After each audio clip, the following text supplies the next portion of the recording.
नमस्कार, मैं विनय मिश्रा। आज न्यू दिल्ली के भारत मंडप में भारत की मिलिट्री पावर और ग्लोबल रिस्पॉन्सिबिलिटी दोनों को एक साथ हम देखने को हमें मिल रहा है। और हम देखने को भी मिल रहा है भारतीय आर्मी के डिफेंस और ड्रोन और सर्विलेंस टेक्नोलॉजी जो फ्यूचर वारवेयर के लिए बहुत उपयोगी चीज है। आइए हम इंडियन आर्मी के प्रतिनिधि से बात करते हैं, सीधे चलते हैं। जय हिंद सर। सर, हमारे पीछे जो वेपन्स ये दिख रहे हैं इसके बारे में थोड़ा बताइए हमारे दर्शकों को। जो आपको यहाँ पे वेपन्स जो दिखाए गए हैं ये सारे जो डिस्प्ले किया गया है ये हमारे यूएन के दौरान जो हमारी इंडियन आर्मी की आर्मड फोर्सेज होती हैं ये फोर्सेज वहाँ पे इन वेपनों को इन इक्विपमेंटों को अप्लाई करती है।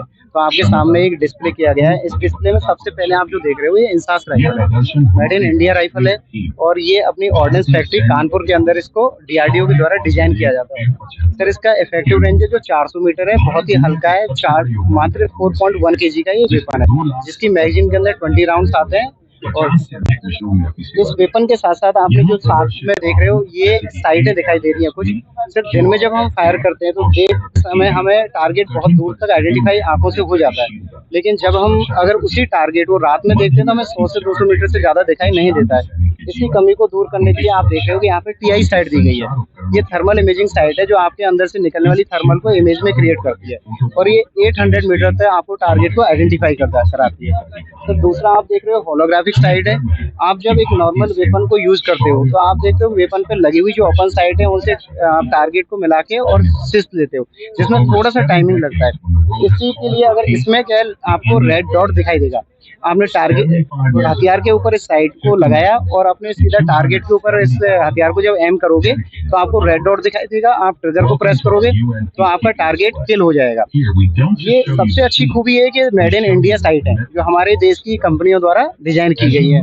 आपकी होलोग्राफिक साइट वो बेल कंपनी द्वारा डिजाइन की गई है। जो नई साइट है ये टीआई साइट है, ये आपकी टॉनबो कंपनी के द्वारा डिजाइन की गई है। बहुत सारी और भी बहुत साइट है जिन्हें इंडियन आर्मी इस्तेमाल में ला रही है। अभी फिलहाल के लिए आप जो बगल में देखोगे एक 9mm ऑटो पिस्टल आपको दिखाई दे रही है। हमारी नॉर्मली इन्फेंट्रियाँ और भी इसके अलावा ब्रेटा पिस्टल को भी यूज करती है। ये जब हम दूर से किसी टारगेट को इंगेज करना होता है तो दूसरे वेपनों को यूज कर लेते हैं। अगर लेकिन क्लोज बैटल की अगर मैं बात करूं तो उस समय हम नॉर्मल 9mm ऑटो पिस्टल को सबसे बेस्ट तरीके से यूज कर पाते हैं क्योंकि इसके बैरल बहुत छोटा होता है। इसके साथ यहाँ पे और कम्युनिकेशन के लिए यहाँ पे कुछ आपको इक्विपमेंट दिखाए गए हैं जिसमें अगर मैं व्हीकल माउंटेड रेडियो सेट की बात करूँ तो जब भी इंडियन आर्मी कहीं ऑपरेट करती है व्हीकल के ऊपर तो उस समय हम इसको व्हीकल माउंटेड रेडियो सेट को यूज करते हैं। इसके साथ इसका एंटीना भी साथ में जो नजर आ रहा है। अगर हम पैदल आपने देखा होगा एलसी एलओसी एलएसी के ऊपर जब भी ऑपरेट करते हैं तो वहाँ पे व्हीकल्स हमेशा चल नहीं पाते। तो उस दौरान अगर एक ट्रुप्स जब निकलता है तो वो अपने जो पैकेज होता है कैरी बैग होता है उसके अंदर अपना इस तरह के रेडियो सेटों को लेके चलता है। ये बहुत ही लाइट वेट रेडियो सेट है जिन्हें वो आसानी से एक जगह से दूसरी जगह कैरी कर सकता है। दूसरा सर इसमें सबसे अच्छी विशेषता ये है कि ये बहुत फार डिस्टेंस पे हमें कम्युनिकेट करवाता है अपने पीछे वाले हायर हेडक्वार्टर से या जहाँ भी हमें कम्युनिकेट करने की जरूरत पड़ती है।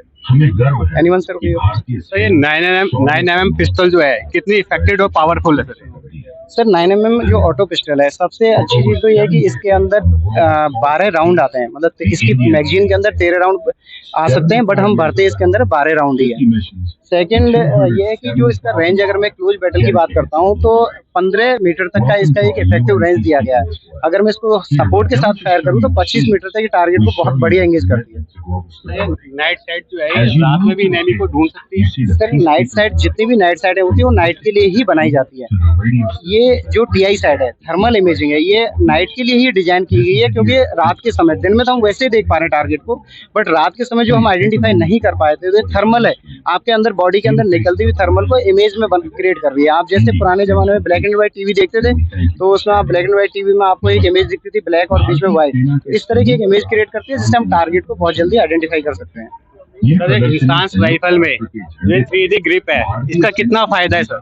सर देखो ये जो इंसास राइफल बनाई गई थी जो कंपनी द्वारा बनाई गई तो इसमें हर हथियार के अंदर थोड़ी बहुत कुछ ना कुछ कमियां नजर आती हैं जिन्हें हम खुद आइडेंटिफाई करते हैं। तो हमें यहाँ पे इस राइफल के अंदर दिखा तो हमने इसके लिए 3D प्रिंटर की मदद से एक जो फ्रंट हैंड ग्रिप है उसे डिजाइन किया। इसके थोड़ा सा इसका जो फोरहेंड गार्ड है इसको डिजाइन किया प्लस पीछे की तरफ से लेने के लिए चीक पैड का डिजाइन किया। ये हमारे खुद यूनिट के द्वारा डिजाइन किए गए हैं।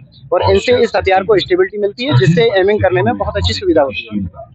सर, ये मैनपेक रेडियो सेट है, ये बिना नेटवर्क के भी चलता है कैसे? ये फ्रिक्वेंसी बेस्ड है सर। देखो बहुत सारे सेट जो इंडियन आर्मी यूज करती है वो सैटेलाइट बेस्ड भी होते हैं, फ्रिक्वेंसी बेस्ड होते हैं। जो आपके सामने दिखाए गए हैं ये फ्रिक्वेंसी बेस्ड रेडियो सेट है, ये फ्रिक्वेंसी के ऊपर काम करता है। फ्रिक्वेंसी जो है कितनी है, मतलब है? इसके बारे में ज्यादा आप शिवाजी से बात कीजिए। भारतीय सेना शौर्य और मानवता सर, इसकी फ्रिक्वेंसी इसके बारे में थोड़ा बताएं सर, कितनी है?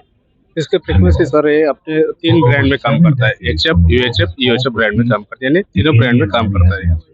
75 सर, ये व्हीकल माउंटेड रेडियो सेट, इसका सर कैसे काम होता है, कैसे यूज होता है? जो व्हीकल में सर इसका बेस है, इसको बेस को अपने व्हीकल पे माउंट करते हैं, इसके ऊपर एंटीना क्रेडिट लगा देते हैं। जिससे एंटीना क्रेडिट होगा उसकी रेंज अपने 250 किलोमीटर तक हम चलते गाड़ी में बात कर सकते हैं।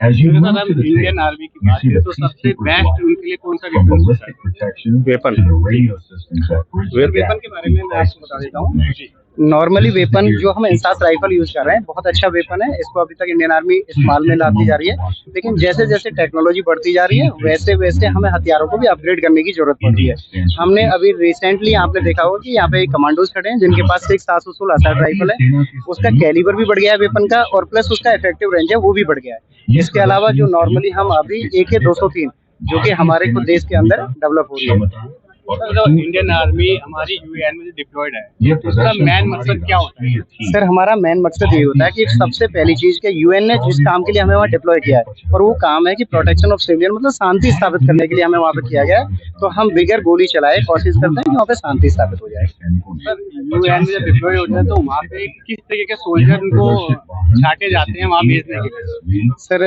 मैं आपको ज्यादा इसके बारे में बात नहीं करूंगा, बस ये है कि जितने भी हमारे सोल्जर होते हैं वो सारे वेल ट्रेंड सोल्जर्स होते हैं जो वहाँ पे जाते हैं, क्योंकि हमारे देश को रिप्रेजेंट कर रहे हैं। तो आप खुद सोच सकते हैं कि हमारे देश को जो रिप्रेजेंट करने दूसरे देश में जा रहे हैं वो सोल्जर किस तरह के होंगे। तो सर, जो यूएन में जब डिप्लॉय होते हैं तो वहाँ पे जो शांति वार्ता के दौरान कोई ट्रेजेडी भी हमारे मतलब इंडियन आर्मी के साथ हो सकती है या? सर बहुत सारे आप देखोगे कि पुराना अगर हिस्ट्री पढ़ोगे तो उसमें आपको ये सारी चीजें मिल जाएंगी। मेरे से पूछने की बजाय आप थोड़ा सा हिस्ट्री में जाके देख लीजिए, आपको बहुत सारे इतिहास में मिल जाएंगे जो भी चीजें। over 7 decades. Thank you sir.